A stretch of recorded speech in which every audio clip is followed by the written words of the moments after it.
माओवाद को लेकर आज एक बहुत बड़ी खबर आज सुबह से ही चल रही है, जिसको लेकर मुझे लगा आज एक प्राथमिक जानकारी के तौर पर आपको कुछ बताऊं।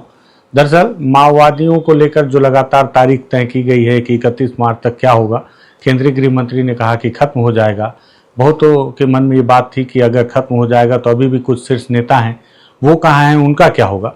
तो इसको लेकर एक आज सबसे बड़ी खबर है, और वो खबर है कि माओवादियों के जो अभी सबसे शीर्ष नेता माने जाते हैं, देव जी, आज उन्होंने समर्पण कर दिया है तेलंगाना में। और क्या है पूरा मामला, इस पर पूरी बातचीत करते हैं। नमस्कार, मैं विकास तिवारी हूं और आप बस्तर टॉकीज देख रहे हैं।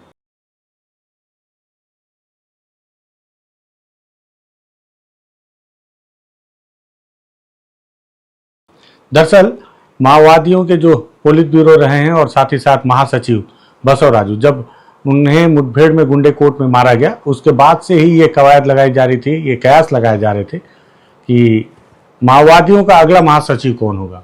पहले ये सोचा जा रहा था कि वेणुगोपाल उर्फ सोनू दादा बन सकते हैं या देवजी बन सकते हैं।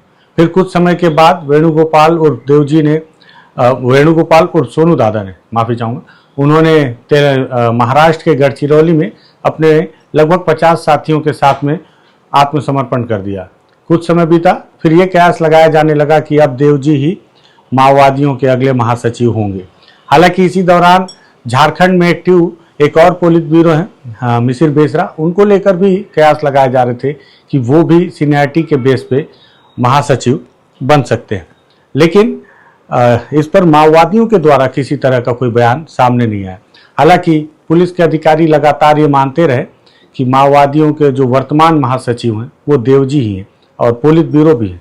देश में इस वक्त अगर देखा जाए तो पोलित जो ब्यूरो उनकी 3 है संख्या, जिसमें देवजी, गणपति और मिसिर बेसरा 3 नाम है। और सीसीएम जो कमांडर है उनकी संख्या भी अब काफ़ी कम हो गई है, मुझे लगता है कि 1 या 2 की संख्या में होगी। ऐसे में आज सुबह एक खबर निकल कर आई कि सुबह सुबह ही देवजी अपने लगभग 20 से अधिक की संख्या में साथियों के साथ तेलंगाना पुलिस के सामने उन्होंने आत्मसमर्पण कर दिया है। हालांकि इसको लेकर कई तरह की भ्रांतियां चल रही हैं, कई तरह के बयान निकल कर आ रहे हैं। बीते 5 दिनों से कर्रेगुट्टा हिल्स में एक ऑपरेशन चल रहा है, जिसमें लगभग 2 से 3 हज़ार की संख्या में फोर्स है। इसमें छत्तीसगढ़ के डीआरजी, सीआरपीएफ और एसटीएफ के साथ ही साथ में तेलंगाना की ग्रेहाउंड फोर्स के द्वारा भी कार्डन करने की बात निकल कर सामने आ रही है। वहीं एक बयान में ये भी बात निकल कर आ रही है कि इसी कर्रेगुट्टा हिल्स के ऑपरेशन के दौरान ही देवजी को पकड़ा गया और जब उनसे बातचीत की गई तो शायद उन्होंने समर्पण करने को लेकर सहमति जताई है। लेकिन कुछ एक पूर्व माओवादियों से भी मेरी बातचीत हुई इस संबंध में, तो उन्होंने कहा कि शायद उनकी गिरफ्तारी की गई है और उन्हें समर्पण दिखाया जाएगा तेलंगाना पुलिस के द्वारा। फिलहाल कल तक देवजी को तेलंगाना के जो मुख्यालय है, राजधानी हैदराबाद ले जाया जाएगा और उनके साथ में एक और सेंट्रल कमेटी के सदस्य हैं, मुरली उर्फ संग्राम, ये भी करोड़ों रुपए के इनामी माओवादी हैं। देवजी खुद पोलित ब्यूरो हैं, तो उन पर तेलंगाना में ही 1 करोड़ का इनाम और अलग अलग राज्यों में भी उन पर लाखों का इनाम, करोड़ों का इनाम घोषित किया गया है। अब देखना होगा कि तेलंगाना पुलिस देवजी और उनके साथियों को कब समर्पण करना दिखाती है या गिरफ्तारी दिखाती है। हालांकि इस पर अभी तक कोई पुलिस के अधिकारियों का आधिकारिक बयान नहीं आया है। ये सारी जानकारियां निकल कर आ रही हैं, लेकिन इस सारे जानकारियों को लेकर छत्तीसगढ़ के गृह मंत्री विजय शर्मा ने आज एक बयान दिया। उन्होंने भी बताया कि इस तरह की सूचनाएं निकल कर आ रही हैं कि देवजी अपने साथियों के साथ समर्पण करने पहुंच चुके हैं। क्या कहा विजय शर्मा ने, वो भी आप सुन लीजिए। नक्सलवाद के समूल नाश की दिशा में चलने वाले इस राष्ट्रीय स्तर के अभियान में, जिसमें माननीय केंद्रीय गृह मंत्री अमित शाह जी की रणनीति और माननीय हमारे मुख्यमंत्री विष्णुदेव साय जी के छत्तीसगढ़ के परिप्रेक्ष्य में दिए हुए कार्य करने की स्वतंत्रता के आधार पर मैं आपसे कहना चाहता हूं कि राष्ट्रीय स्तर पर जो परिदृश्य है उसके आधार पर आज ये जो सूचना आ रही है कि तेलंगाना में, तेलंगाना पुलिस के सामने देव जी ने, बसवराजू जो पहले जनरल सेक्रेटरी था इसका, उसके बाद Dev ji second senior most व्यक्ति था जो अभी जनरल सेक्रेटरी के नाते काम कर रहा था, उसने सरेंडर किया है। और साथ ही साथ मल्ला राजू रेड्डी, जो संग्राम नाम से हमारे यहाँ छत्तीसगढ़ के विभिन्न क्षेत्रों में, विशेष रूप से गढ़चिरौली और छत्तीसगढ़ के हमारे अबूझमाड़ के क्षेत्र में दशकों से सक्रिय रहा है, उसने भी आज सरेंडर किया है। ये बहुत बड़ी जीत है और मैं सोचता हूं कि अंतिम पड़ाव जो इस पूरे नक्सलिज्म के समापन के लिए है उस पर हम पहुंच चुके हैं। इसके बाद शीर्षस्थ नेतृत्व में जो एक आध व्यक्ति है वो बहुत बुजुर्ग है, स्थिति उनकी स्पष्ट नहीं है। एक व्यक्ति दो व्यक्ति और हैं जिनके उतनी सक्रियता नहीं है जितनी इनकी सक्रियता थी, और उसके बावजूद जो कुछ नाम और हैं उनसे भी बातचीत चल ही रही है। और मैं सोचता हूं कि करेगोटालू पर चलने वाला आज अभी जो वर्तमान में अभियान चल रहा है उसमें भी सफलता हमको मिलेगी। 89 अभी तक आईडीज उसमें से रिमूव किए जा चुके हैं, उस पर भी सफलता मिलेगी। वो जो गढ़ बनाकर अपना रखे हैं वो गढ़ ढह जाएगा अब, और साथ ही साथ नक्सलिज्म समूल नाश इसका 31 मार्च 2026 तक अवश्य संभावी है, बिल्कुल हो जाएगा।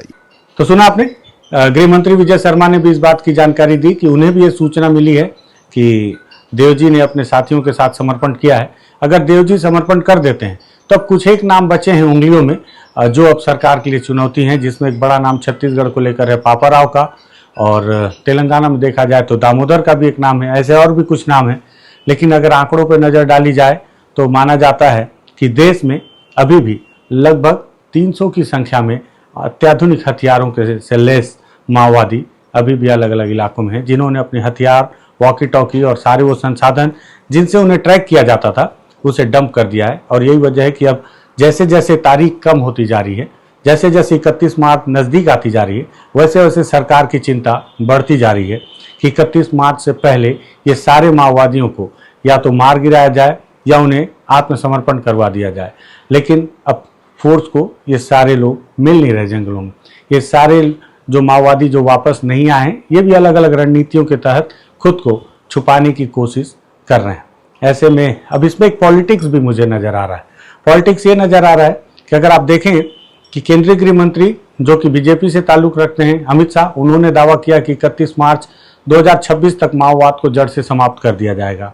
और जहाँ जहाँ पे बीजेपी शासित राज्य हैं वहाँ पर जोरों शोरों से ऑपरेशन भी चल रहे हैं।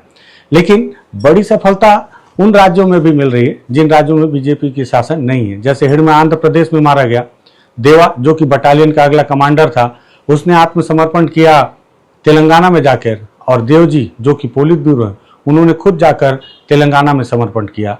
यहाँ तक कि संग्राम जो कि छत्तीसगढ़ और गढ़चिरौली के इलाके में सक्रिय भी था, उसने भी तेलंगाना को ही समर्पण करने के लिए उपयुक्त स्थान चुना। कुल मिलाकर इसके पीछे भी एक बड़ी पॉलिटिक्स चल रही है।